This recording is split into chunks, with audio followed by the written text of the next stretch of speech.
ang panginabuhi na sa palibot.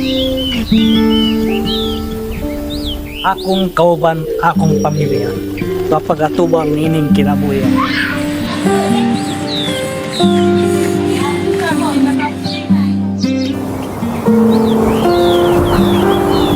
Ikan sa Ginoo gitagaan og grasya ug kalipay sa pagkabuhi.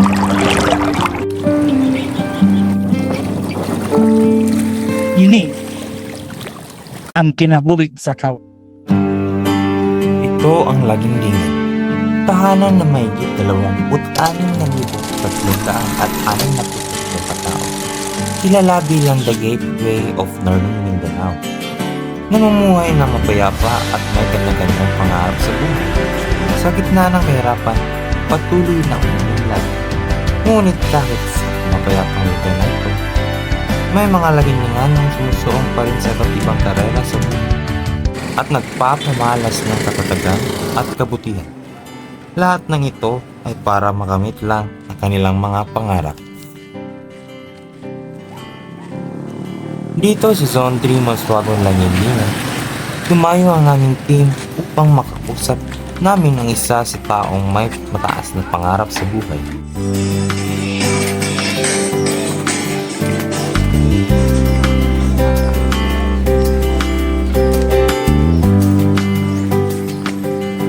Nandito po tayo ngayon sa bahay ni Mang Nestor dito sa Mauswagon, Langilingan, Misamis Oriental. Naabutan pa namin na mag-aayos ng lambat si Mang Nestor upang manghuli ng isda sa bato. Sige, unsay bato nimo karon ko? Magladlad ni ng kuwan. Lambat. Doon sa laut.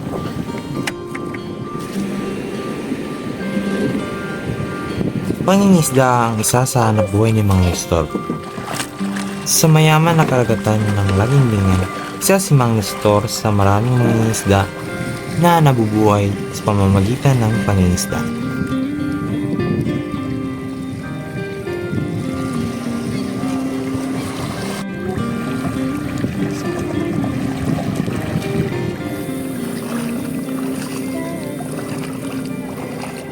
Layo na kay sila dito makita.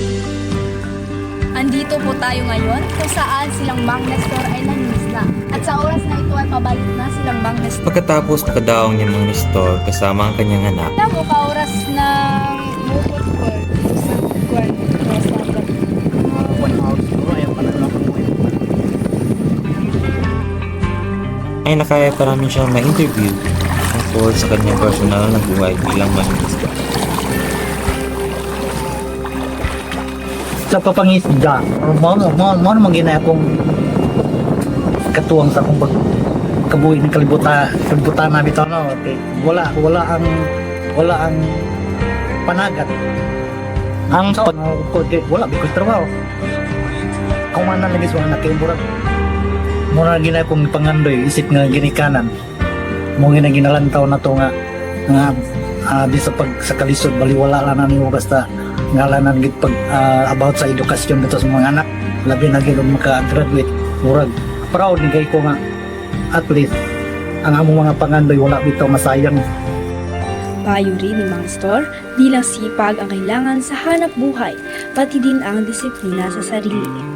Para sa ako gud unahon gini mo disiplina ang imong kaugalingon adisir ka mo disiplina sa mga anak makuan gini mo ang success sa kinabuhi basta nakaka-disiplina sa imong kaugalingon. Okay, once nga masugdan, wala na. Murag na makalimot na din sa mga plano sa kinabuhi. Okay. Lumikan lagi na ng mga bisyo niya. Kanito lagi yung panagat niya murag.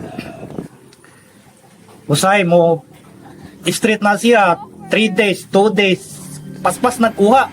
Nga kani mga bisyoso po nga mananagat. Kay, Biski nagsugod nagpakuha, nagubog-ubog, pagkauma di nakalawod, di na nila kapanagat. Mo na po ipagkundang, di mo na, murag, sipyat sila, og di o apat kay bisyo, di continuous na unta nimo, napaspasan daw to nimo, harvest ang isda, nga ning saka, sayang, inta. So, biyaan gini mo mga bisyo, tanan, aron mo makapokus ka sa imong pamilya. Kaunti lang ang nahuli ni Mang Nestor na isda kaya't isinabay niya ang pangingisda at pagtatanim ng tabako upang matustusan ang kanilang pangangailangan.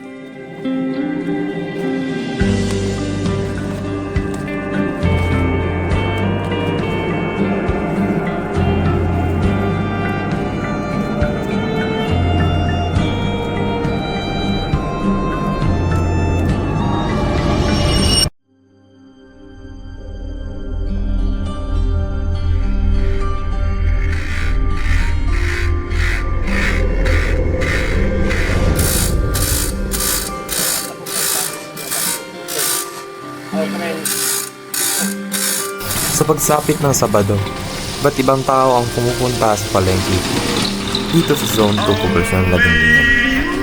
Pwedeng magbili o di kaya't magbenta ng iba't ibang variety.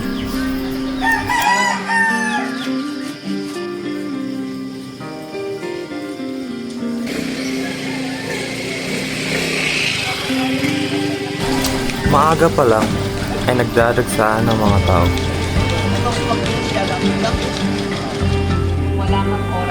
Kita niyo naman sa aking likuran ang mga taong nagdadagsaan na pumunta sa palengke. Maaga tayong dumating dito sa Lagundingan Poblasyon sapagkat gusto nating matuklasan ang mga nakakapabighaning mga istorya na bumuo sa ating komunidad. Habang kami ay naglilipot, nakilala namin ang napakamabait at napakamahusay na si Mang Donkey. Isa siyang tindero ng ukay-ukay ng sapatos. Tunghayan natin ang kanyang istorya. Wala si Dongking nga papri, taga Cagayan de Oro, edad 36. Ano yun, hindi rin maligyan sa tabo sa Lagundingan, sapatos.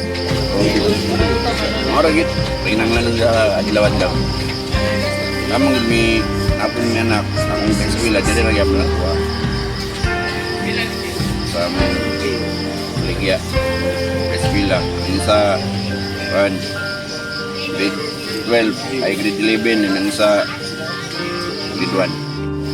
Ano naman kung mag-ulan, pero kung sud kayo, basta walay alin, walay ulan, okay lang siguro. Ano mag-ulan kayo, wala mong itaw mamadot. Akong undar, pa-eskwela ra. Magkauman lang yun ang mga anak ko. Para raw sa ilagay. Mara po, damang pangadawa daw. Kapit to, gil. Ningaw kayo din.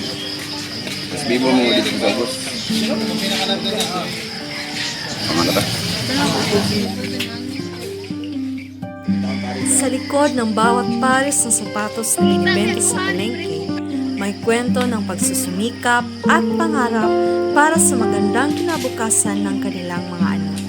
Si Mang Donkey ay tunay na kahanga-hanga kahit ang kanyang trabaho ay laging nakayuko at nagmamasid sa bawat hakbang. Sa dalawang istoryang ito, tayo ay natuto. Mapaano man ang estado ng buhay, mangingisda, magsasaka o di kaya tindero, kahit sino pwedeng mangarap, kahit iba ng loob ay hinahawa. Ang mangarap ay di imposible. Kailangan lang ng hakbang mula lupa, dagat, upang liparin patungong himpapawid. Ay nakulong sa maling pag-iisip. Pangarap mo raw mananatiling isang panaginip. Sabi nila di raw kakayanin, kaya't ika'y sumuko at nagpasyang wag nang subukin.